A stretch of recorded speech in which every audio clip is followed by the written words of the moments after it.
At bago pa maputol ang komunikasyon,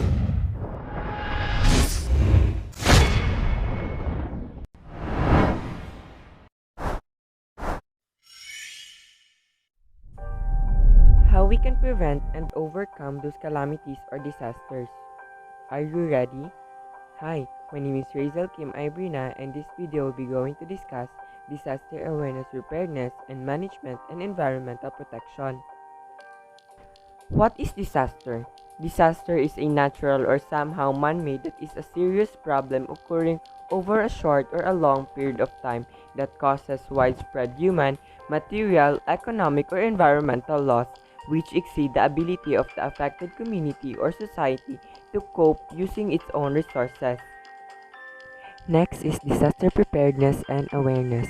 It depends on gathering, analyzing, and acting on timely and accurate information before hazard and early warning information during disaster needs assessment and after disaster progress of post-disaster recovery. This requires that national societies predetermine what information they need, how it will be collected, who will collect it, and who will analyze it, and how it will be integrated into a timely decision-making process. Now let's move to environmental protection. It refers to any activity to maintain or restore the quality of environmental media through preventing the emission of pollutants or reducing the presence of polluting substances in environmental media. How does environmental protection link in preventing disasters? Our environment is what houses and helps our ecosystem grow and thrive. Without protecting and taking care of our environment, we are creating our own disaster that can cause us harm.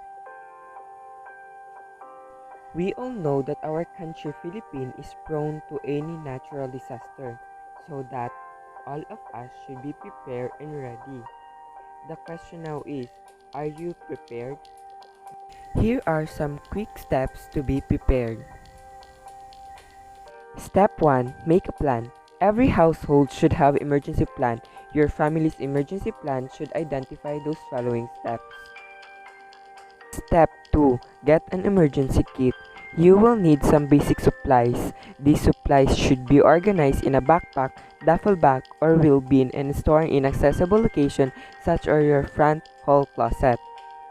Your emergency kit should include the following items. Lastly, step number 3, be informed. Be prepared by being informed. There are several ways that you can be aware of hazards, risks, and potential emergencies in our community. Disaster is an event that can cause harm to us, so we need to know that before, during, and after the disaster. We all have a role to play in emergency and disaster preparedness.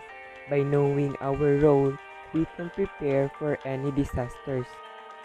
We need to know what to do before an emergency or disaster. Before disaster, hazards vary depending on where you live. Identify the hazards near you so you can create your emergency plan and always be prepared.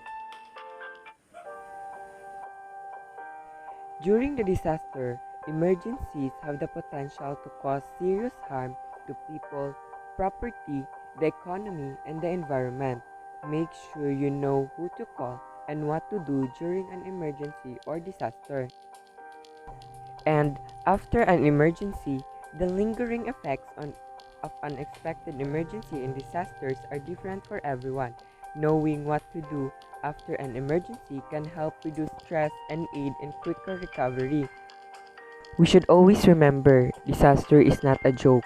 It is a serious emergency and we need to take our responsibilities to be safe not only ourselves but also our families and our community.